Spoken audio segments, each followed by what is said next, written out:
Hello दोस्तों, कैसे हैं आप सभी लोग। I hope you all are doing great. दोस्तों, हमारी आज की इस वीडियो में हम समझने की कोशिश करेंगे प्रेसिडेंट के छोटे भाई यानी गवर्नर को। वीडियो लास्ट तक देखने के बाद आपको पूरी तरह से समझ में आ जाएगा कि गवर्नर और प्रेसिडेंट में अंतर क्या होता है, गवर्नर का अपॉइंटमेंट कैसे होता है, अपॉइंटमेंट कौन करता है, उसको ओथ कौन दिलाता है और उससे रिलेटेड सारी इंफॉर्मेटिव चीज़ें। तो वीडियो में लास्ट तक बने रहिएगा और एक एक पॉइंट को समझने की कोशिश करिएगा। चलिए हम अपनी वीडियो शुरू करते हैं। देखिए, हमारे गवर्नर को लेकर जितनी भी सारी चीज़ें हैं, उसका अपॉइंटमेंट, ओथ, ये सारी की सारी चीज़ें कैनाडियन मॉडल से ली गई हैं। यानी जिस तरह से कनाडा में गवर्नर का अपॉइंटमेंट होता है, उसी तरह से इंडिया में भी किया जाता है।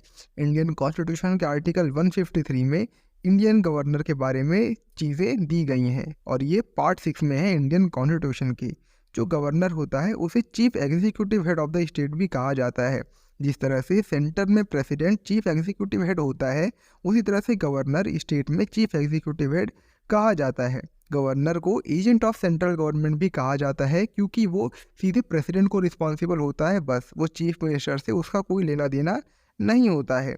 एक बात ध्यान देनी है कि सरोजिनी नायडू जो है वो पहली विमेन थी टू बिकेम अ गवर्नर, और वो बनी थी गवर्नर उत्तर प्रदेश की फ्रॉम 1947 टू 1949। देखिए, ये तो हो गई कुछ बेसिक इन्फॉर्मेशन रिगार्डिंग गवर्नर। अब हम समझने की कोशिश करेंगे कि आखिर गवर्नर का इलेक्शन और अपॉइंटमेंट कैसे होता है, गवर्नर की क्वालिफिकेशन क्या होती है, गवर्नर की पावर्स क्या होती हैं। पावर्स तो वैसे गवर्नर की बहुत सारी होती हैं, लेकिन मेजरली जो पावर है वो 3 पार्ट में डिवाइड करी गई है: एग्जीक्यूटिव पावर, लेजिस्लेटिव पावर और जुडिशियल पावर। और उसके बाद हम कुछ मोस्ट इंपॉर्टेंट फैक्ट्स देखेंगे गवर्नर को लेकर, जो कि उसे प्रेसिडेंट की पावर से अलग करता है। तो चलिए हम शुरू करते हैं। सबसे पहला हमारा रहेगा इलेक्शन एंड अपॉइंटमेंट। देखिए, जो गवर्नर होता है उसको ना ही डायरेक्टली और ना ही इनडायरेक्टली इलेक्ट किया जाता है। इनडायरेक्टली मतलब जैसे हम प्रेसिडेंट को इलेक्ट करते हैं by method of proportional representation, और डायरेक्टली जैसे हम प्राइम मिनिस्टर को अपॉइंट करते हैं बाय मेथड ऑफ इलेक्शन। इस तरह से गवर्नर का इलेक्शन जो है वो नहीं कराया जाता है। ये सेंट्रल नॉमिनी होता है प्रेसिडेंट का, और इसे प्रेसिडेंट ही अपॉइंट करते हैं। यानी गवर्नर को चुना जाता है किसी भी स्टेट में अपॉइंट होने के लिए। आपको बता दें कि गवर्नर तब तक किसी स्टेट में काम करता है जब तक प्रेसिडेंट की विल रहती है। यानी कि जब तक प्रेसिडेंट का मन रहेगा तब तक गवर्नर उस पार्टिकुलर स्टेट में अपनी सेवाएं देता रहेगा।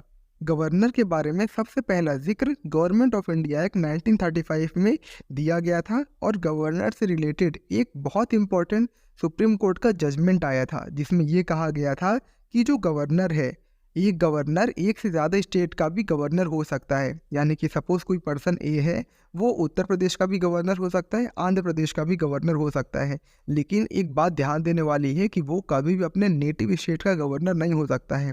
सपोज करते हैं एक आदमी है जो कि उत्तर प्रदेश का नेटिव स्टेट मतलब वहाँ पर्सन, यानी वो वहीं पर रहता है, वहीं पर पला बड़ा है, तो फिर वो उत्तर प्रदेश का गवर्नर नहीं बन सकता है। वो उत्तर प्रदेश को छोड़ के किसी और 2 स्टेट का या 2 से ज़्यादा स्टेट का गवर्नर बन सकता है। और ये जो प्रोविज़न है ये दिया गया है 7th कॉन्स्टिट्यूशनल अमेंडमेंट एक्ट के द्वारा। देखिए, वहीं अगर बात करते हैं क्वालिफिकेशन ऑफ गवर्नर की, यानी कि एक आदमी को गवर्नर अपॉइंट करने से पहले क्या क्या मुख्य पैमाने होते हैं जिनसे होकर उसे गुजरना पड़ता है, तो वो पहला ये है कि उसे सिटीजन ऑफ इंडिया होना पड़ेगा। यानी कि कोई भी गवर्नर अगर सिटीजन ऑफ इंडिया नहीं है तो फिर वो गवर्नर भी नहीं बनाया जा सकता है। दूसरा, उसे कम से कम 35 वर्ष की आयु का होना पड़ेगा। इसके साथ साथ 2 एडिशनल चीज़ें हैं जिनको ध्यान में रखना चाहिए while appointing someone as a governor, जो कि है पहली, जो गवर्नर है वो कम आउटसाइडर होना चाहिए। आउटसाइडर मतलब होता है, जैसे आपको पहले बताया गया था ना 7th कॉन्स्टिट्यूशनल अमेंडमेंट एक्ट में, कि वो अपनी नेटिव स्टेट का कभी गवर्नर नहीं बन सकता है। और दूसरा है कि गवर्नर बनाने से पहले प्रेसिडेंट को उस पार्टिकुलर स्टेट के चीफ मिनिस्टर से कंसल्ट करना होगा। ऐसा इसलिए किया जाता है क्योंकि चीफ मिनिस्टर और गवर्नर में किसी भी तरह का मतभेद ना हो और स्मूथ ट्रांजैक्शनिंग हो सके पावर्स की, और काम अच्छे से किया जा सके। वहीं अगर हम बात करें अब पावर्स ऑफ गवर्नर की, तो वो बहुत ज़्यादा डिस्क्रिप्टिव है, लेकिन इसे हम 3 पार्ट्स में तोड़कर समझने की कोशिश करेंगे, जो कि है एग्जीक्यूटिव पावर, लेजिस्लेटिव पावर और जुडिशियल पावर।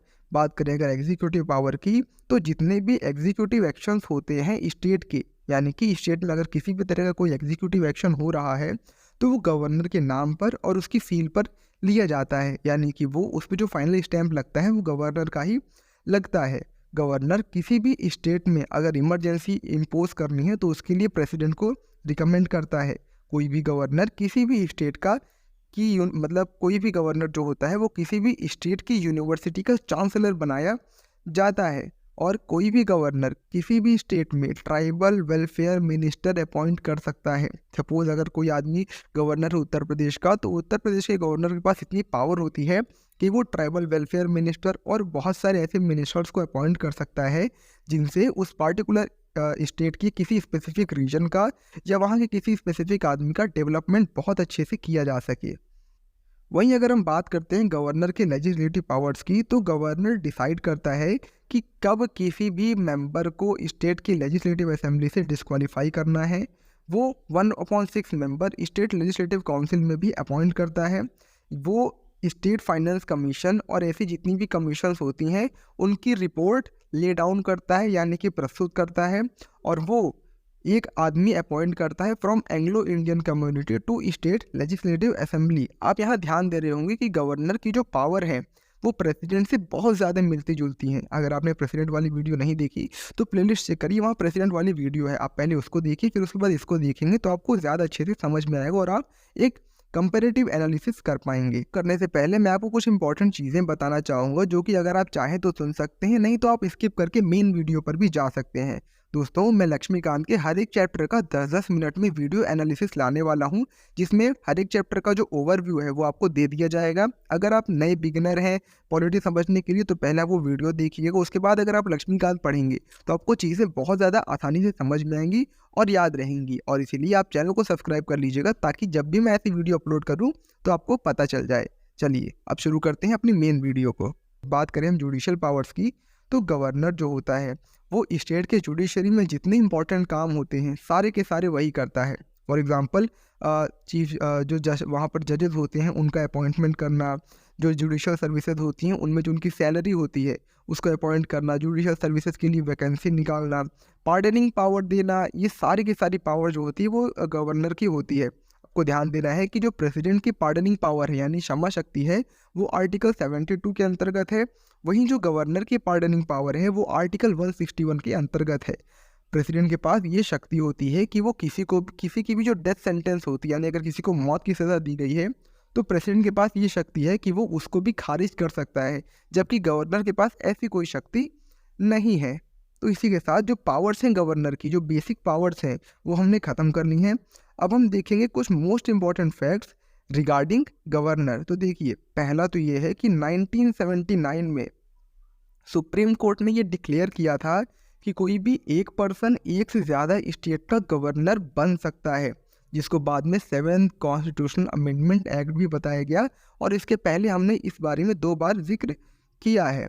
देखिए, गवर्नर के पास किसी भी तरह की मिलिट्री, डिप्लोमेटिक और फाइनेंशियल पावर नहीं होती हैं जैसे कि प्रेसिडेंट के पास है। आपको बता दें कि प्रेसिडेंट के पास बहुत सारी मिलिट्री पावर्स होती हैं, डिप्लोमेटिक पावर होती है, यहाँ तक कि फाइनेंशियल पावर भी होती हैं एट सेंट्रल लेवल, जबकि गवर्नर के पास ऐसी कोई पावर नहीं होती है। जो गवर्नर की पार्डनिंग पावर है वो अंडर आर्टिकल 161 है और वो डेथ सेंटेंस को पार्डन नहीं कर सकता है, जबकि प्रेसिडेंट की पार्डनिंग पावर जो है वो अंडर आर्टिकल 72 है और प्रेसिडेंट जो है वो डेथ सेंटेंस यानी कि मौत का जो वो होता है एक सज़ा होती है उसको भी माफ़ कर सकता है। अगली स्लाइड में भी देखिए यही समझाया गया है कि president can pardon a person inflicted by court martial while governor can't, यानी कि प्रेसिडेंट के पास इतनी शक्ति होती है कि वो किसी भी आदमी को कोर्ट मार्शल के थ्रू इन्फ्लिक्ट कर सकता है। यानी कि अगर उसको कोर्ट मार्शल हुआ है, यानी कि अगर उसको आर्मी ने सज़ा दी है, तो प्रेसिडेंट के पास इतनी शक्ति होती है कि वो उस पार्टिकुलर इंसान को माफ़ कर सकता है, क्योंकि प्रेसिडेंट जो है वो आर्मी का भी हेड होता है, जबकि गवर्नर ऐसा नहीं कर सकता है। वहीं दूसरा पॉइंट ये है कि the president can pardon death sentence while governor can't. देखिए, ये पॉइंट 3-4 बार आपको इसलिए बताया जा रहा है क्योंकि ये बहुत ज़्यादा माइन्यूट सा डिफरेंस है प्रेसिडेंट और गवर्नर में, और उतना ही ये इम्पॉर्टेंट आपको ध्यान देना है कि कॉन्स्टिट्यूशन में अभी भी किसी भी तरह का रूल स्पेसिफाई नहीं किया गया है जिसके अंतर्गत जो प्रेसिडेंट है वो गवर्नर को उसके पद से हटा सकता है। यानी कि ये प्योरली प्रेसिडेंट की विल पर डिपेंड करता है, उसके मन पर डिपेंड करता है। वो जब तक चाहेगा तब तक गवर्नर काम करेगा, वो जब चाहेगा कि गवर्नर काम ना करे तो वो उसको हटा सकता है, और इसके लिए उसे कोई रीज़न भी नहीं देना है। Basically he is an agent of central government appointed by president and resumes office until the pleasure of president. तो देखिए इसी के साथ हमारी वीडियो यहीं खत्म होती है। गवर्नर के बारे में जो ओवरऑल आपको बतानी थी चीज़ें वो सारी मैंने आपको बता दी हैं। इसके बाद अगर आप पॉलिटी के लक्ष्मीकांत पढ़ेंगे तो यही एक-एक पॉइंट को और ज़्यादा डिटेल में बताया गया है और ये आपके लिए बहुत ज़्यादा हेल्पफुल रहेगी। दोस्तों आपको बता दें कि इसी तरह से लक्ष्मीकांत के हर एक चैप्टर का 10-10 मिनट में सॉल्यूशन या फिर ओवरव्यू आपको बताया जाएगा। अगर आपको ऐसा कुछ चाहिए तो फिर वीडियो को लाइक करके चैनल को सब्सक्राइब कर दीजिएगा, क्योंकि अब ऐसी वीडियोज़ आएँगी तो आपको मतलब पता चल जाएगा। चलिए मिलते हैं अगली वीडियो में, तब तक के लिए जय श्री राम।